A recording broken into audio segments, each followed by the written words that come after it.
Dear friends, do you give up before you even start? How often have you said, "It will be what it will be"? Are your people more offended than optimistic? How do you change the atmosphere from stagnant numbness to a constant sensation of noticing areas of tension to manifest growth? If you are pondering these questions, then you are in the right place. This channel focuses on church growth, communication, and social media. Today, we are exposing the numbness and why your team is desensitized to their roles within the body of Christ. So during our time together, we will discuss 3 problem areas, and they are fear, dejection, and trust. Quick disclaimer, before we move forward, I am not a medical professional or a licensed physician. This series is designed for us to acknowledge our individual faults so that we can seek God in prayer for corrective actions.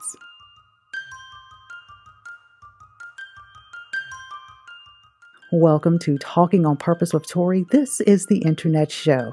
Hello, I am Torrie, a media ministry consultant working with churches and faith-driven organizations to build their teams, help them communicate more effectively, and navigate media outlets for maximum exposure. I am the Blueprint Specialist, uncovering root problems to construct solutions. If you are new here, welcome. I am delighted to have you. As a special gift, please head over to www.torrieslaughter.com to receive your free download of Kingdom Building with Less Anger and More Humility. Oh, and for an added bonus, our 6-day course designed for ministry leaders is now available on Udemy. So please, again, while you're there at torrieslaughter.com, enroll in the Blueprint Initiative 1.0 and start to build your team on God's foundation. Okay, purpose enthusiast, let's jump into From Numb to Notice, exposing the problem zone with your team. Keep in mind, we made ZONE, Z-O-N-E, an acronym, and this series will cover each letter.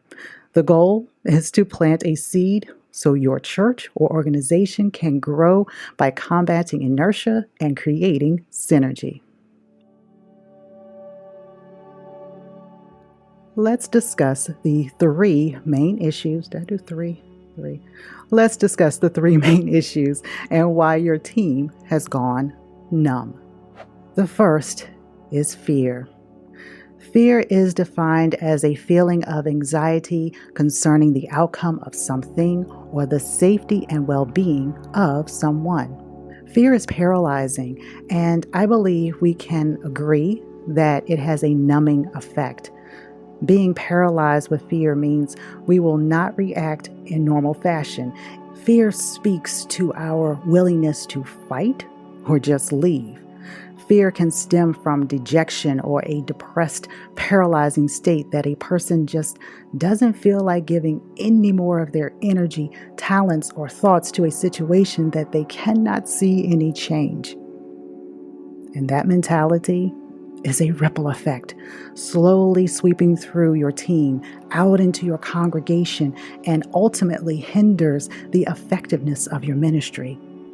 So what can you as a leader do about it? We can lead our team in revival and remind them that God did not give us a spirit of fear, but a spirit of power, of love, and of self-control. God's divine power includes His abundance of grace.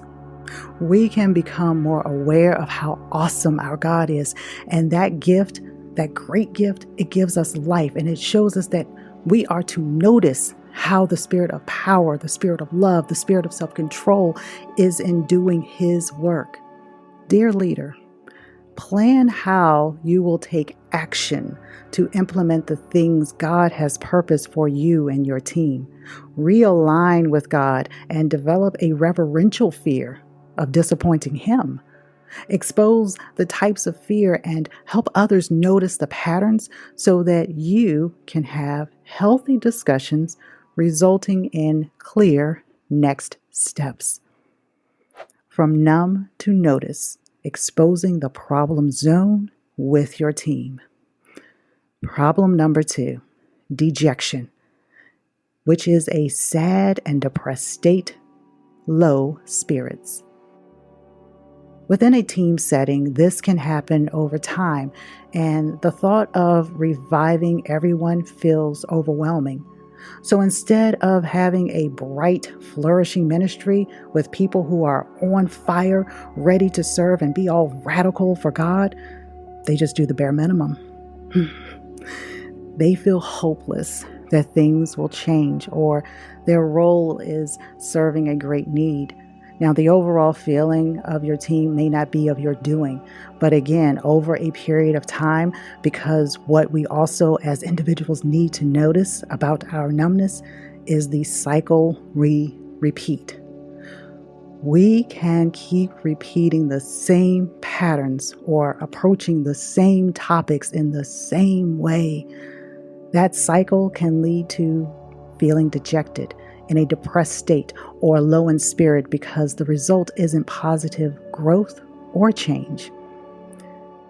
The solution for this is, of course, prayer, but be willing to take it a step further and start fasting and praying. Acknowledge that without God, the lowness of spirit will not be eradicated. Feed the spirit of power, love, and self-control with the everlasting nourishment of God. Let the Holy Spirit guide your decision-making. Take your team and yourself from a state of numbness to noticing how much you need the indwelling Holy Spirit to take command of our hearts and our minds. From numb to notice, exposing the problem zone with your team. Problem number 3, trust. This is huge. Why? Because trust is the firm belief in the reliability, truth, ability, or strength of someone or something. And when that is broken within a team setting, it makes big waves, okay? Confidence is shattered due to failed attempts to correct issues or stay the course, or it is just sorely misplaced. When your team goes numb because of broken trust, there may be a knee-jerk reaction to scrap the whole team and start over. But that cycle will repeat because the root issues were not addressed. And that is something for prayer and to ask the Lord for wisdom.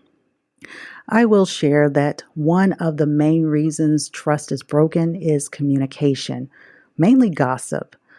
Gossip within the church is like the ugly pig sitting in the middle of the ballroom. It ain't cute and it stinks up the place. If your organization is numb to the fact of how often they speak of someone, not lifting them up in prayer, but how often sister so-and-so or brother such and such did this or did that, you as a leader need to put everyone on notice that it needs to stop. Gossip breaks trust because it reports about other people, typically involving details that are not confirmed as being true. We never get the whole story. I will refer back to the solution we discussed for fear because I believe the root of gossip, which leads to mistrust, is fear. Fear that our actions are a little less than holy, so we choose to have a conversation about someone else in hopes that their faults are weightier than ours. Prayer and fasting cast out the spirit of gossip and set boundaries for conversations. Now, once you experience the amazing positive effects that your organization will have simply because you notice the types of conversations you all were having, woo, talk about a game changer.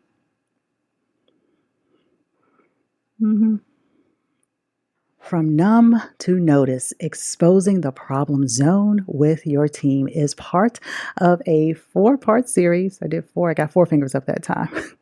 But it is We're going to expose the root problem so that you, with God, can combat inertia and create synergy to have a healthy, more beneficial church. So please, and when I say beneficial, I mean beneficial to the community and the body of Christ. Please join me here next week as we are going to discuss the E. It's our final part. E in zone, going from egotistical to endearing.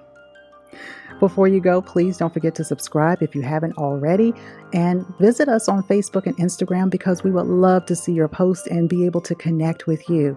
If you haven't already, I'm going to just give you all the stuff right now, okay? So if you haven't already, grab your mini course, Kingdom Building with Less Anger and More Humility, TorrieSlaughter.com. While you're there, go ahead and get into our Blueprint Initiative 1.0, a 6-day course designed for ministry leaders. Awesome. I'm so excited about that. So please visit TorrieSlaughter.com. I'm going to calm down a little bit. Okay. Please visit TorrieSlaughter.com. I thank you. I thank you for being with me, and I look forward to seeing you for part 4, the conclusion of this series.